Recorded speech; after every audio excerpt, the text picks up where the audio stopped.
Trudeau and the coalition with the NDP driving inflation.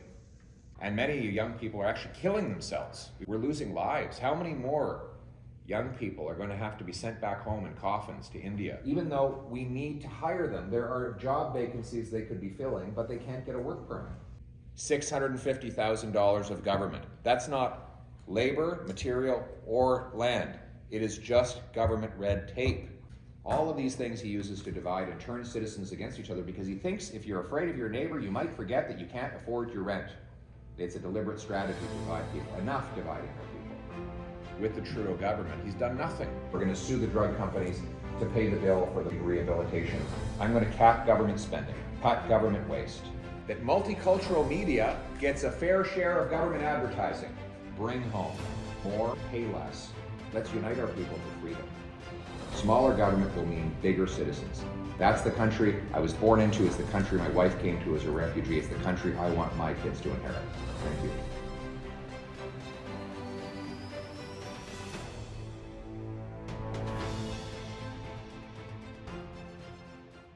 Thank you for this opportunity. We from Chinese Multicultural Herald.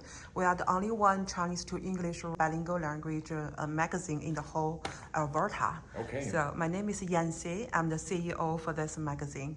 Nice to meet you, Mr. Pierre. Yes, nice to meet you too, Yanxi. Yeah. So my question is how you are going to strengthen the communication with the Chinese community? Yes. Well, we share the values of Canada's Chinese community, the values of family, faith, and freedom.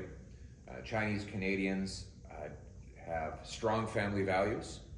They demand excellence from their children in education, in sports, and in other activities. And they want to have safe, drug-free streets. We're the only party that offers that. The conservative common sense policy is the following. One, we're going to bring home powerful paychecks by lowering taxes to reward hard work. Two, we're going to bring home lower prices by ending inflationary deficits and carbon taxes. Three, we're going to bring home safety by bringing jail, not bail, for repeat violent criminals, by banning hard drugs rather than handing them out with tax money, and by investing in rehabilitation to bring home our brothers and sisters, friends and neighbors, drug-free. The other parties want to do the opposite. Trudeau and the coalition with the NDP are driving inflation with $500 billion of inflationary deficits and with high carbon taxes. They're leading a war on work with punishing taxes on your paycheck that make it so it doesn't pay off to work anymore. You earn $1, you can lose 80 cents in clawbacks and taxes under the Trudeau NDP regime. And the Liberals and NDP are legalizing heroin, cocaine, crack, which they're handing out with tax dollars. Chinese Canadians don't want government-funded narcotics. They want a drug-free community, and we're the only party that can deliver that. So let's bring it home for Chinese Canadians. Let's bring it home for all Canadians. Thank you. Thank you very much. As we know, more and more Chinese people immigrant from China, and now we are doing a digital channel. It's to recording the people's successful story in Alberta. Yes. So we're recording it and also promote in China to for people to know. It's kind of like a window to know how is the real life outside of the country, right?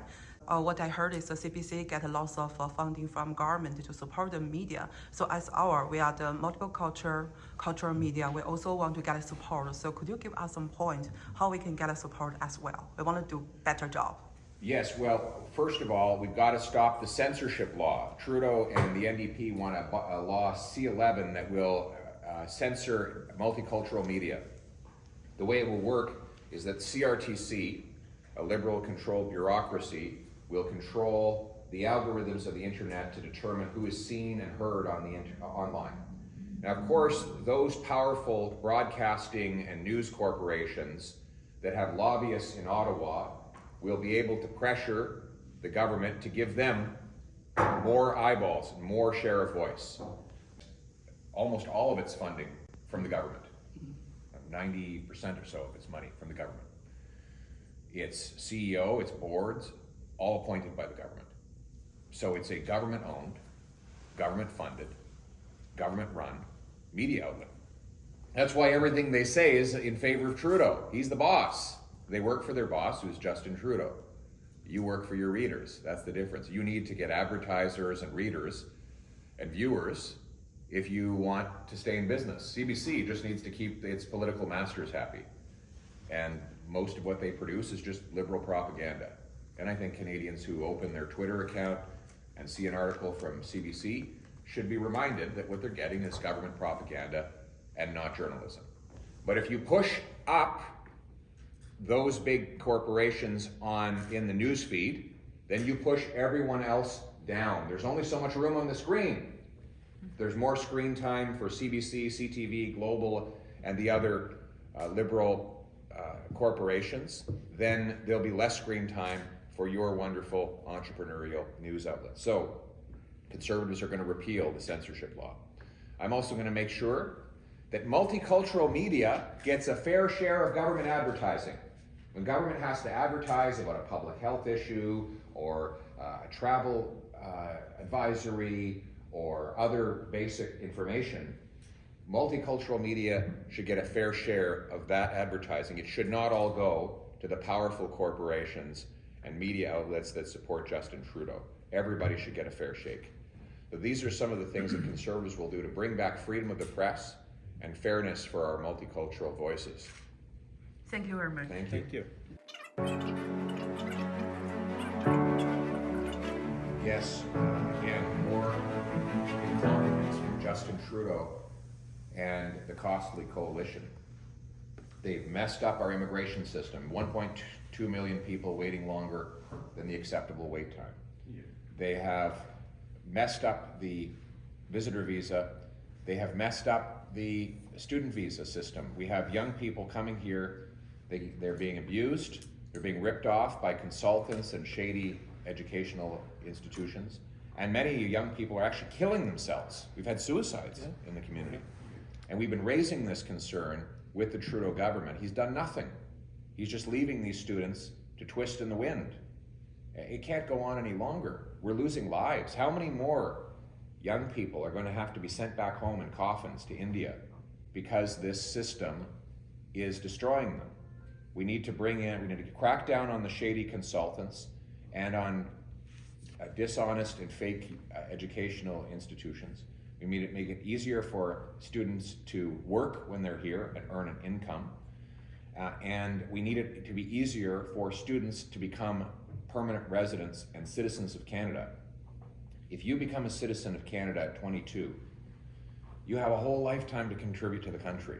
It's a huge win for us, but we should be working to keep students here permanently, while at the same time making them happy and at home as they're studying. Thank you. So, inflation is a very simple problem. It's made complicated by the people who want to perpetuate it. But you have $500 billion of deficits by Justin Trudeau and his costly coalition. What does that do? More dollars buying fewer goods equals higher prices. If you have 10 loaves of bread and $10, it's $1 a loaf. If you double the number of dollars to $20 for the same 10 loaves, now it's $2 a loaf of bread. So they've created more cash, which bids up goods. Very good news if you're a billionaire, because all your assets go up in value, right? Terrible news if you're a working person, as your wages go down in purchasing power. It's a transfer of wealth from the have-nots to the have-yachts that is going on right now because of inflation. So, I'm going to cap government spending, cut government waste, to eliminate inflationary deficits and taxes. I'll get rid of the carbon tax, to immediately lower gas prices by 14 cents, lower home heating costs, lower the cost of transporting and producing food so that our groceries are more affordable. Instead of producing more cash, we'll produce more of what cash buys. Imagine if instead of doubling the number of dollars, we double the amount of bread. 20 loaves of bread and $10. Now it's 50 cents a loaf. So let's bake more bread. Let's grow more food build more houses, and produce more energy. To do that, we need to get the gatekeepers out of the way. Government gatekeepers make us the 64th country when it's ranked for the time it takes to get a building permit. For a mine, a pipeline, a house, anything. We can't get anything built. We're going to bring home more and pay less. It's common sense of the common people. When I ran for leader, I won every province and every territory. Out of 338 ridings, I won 330. I'm an Alberta-born Ontario MP with a French name who speaks both official languages. That gives me a unique ability to unite all the regions of this country. The reason we're so divided is because we have a prime minister who's determined to divide and conquer. That's how he stays in power. He divides east from west, divides by race, gender, ethnicity, sexuality, vaccine status. All of these things he uses to divide and turn citizens against each other because he thinks if you're afraid of your neighbor, you might forget that you can't afford your rent. It's a deliberate strategy to divide people. Enough dividing our people. Let's unite our people for freedom. Smaller government will mean bigger citizens. Bigger citizens do. That's the country I was born into. It's the country my wife came to as a refugee. It's the country I want my kids to inherit. Thank you. Thank you, sir. Say spectator, dear spectators, they need more teeth for the people to come. So if you talk about what would you My common sense plan is jail, not bail, for repeat violent offenders. Ban hard drugs and stop giving out taxpayer-funded narcotics. Open up inpatient rehab centers and sue the big pharmaceutical companies to collect billions of dollars so that from those that caused the crisis in the first place, so that we can pay for treatment and bring home our brothers, sisters, friends, and neighbors drug-free. Thank you, sir. Another question, sir. 500,000 immigrants are coming to Canada. How your government will address their housing and employment needs? Get the gatekeepers out of the way. We have the fewest houses per capita of any G7 country. Why? Because it takes 7 to 10 years to get permits to build new communities. In Vancouver, it takes $650,000 in red tape costs for each unit of housing. Every unit of housing, $650,000 of government. That's not labor, material, or land. It is just government red tape. It doesn't have to be this way. In the United States, do you know that it's almost twice as expensive for the average home in Canada as it is in the States? They have 10 times the people on a smaller landmass. How is it that their homes are cheaper? It doesn't make sense. The government gatekeepers block construction. I'll show you the solution. Go to talk to the Squamish people in Vancouver. They have their own land. They don't have to listen to City Hall. They make their own rules.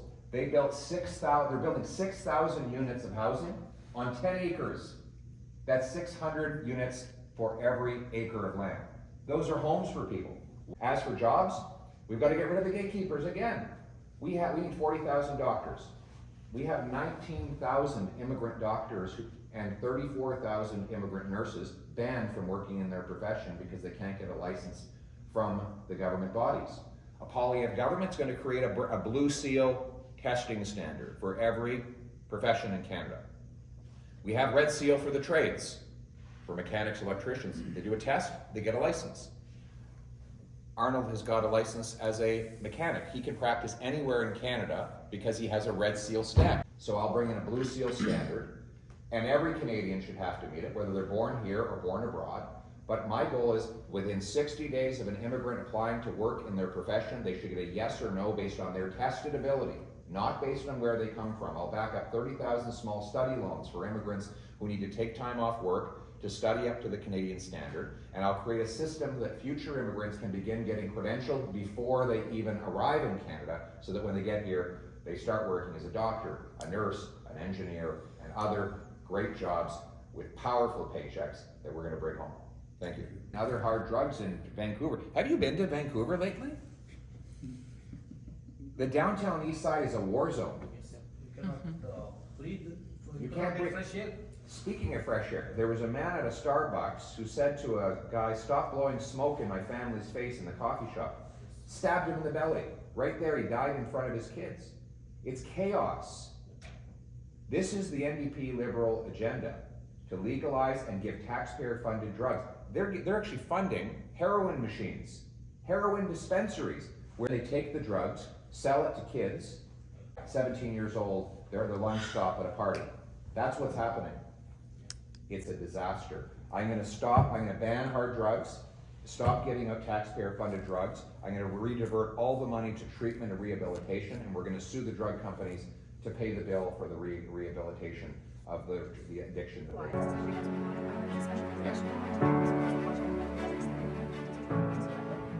Well, I think it should be extended till the end of the war, and I think we should provide fast work permits for Ukrainians.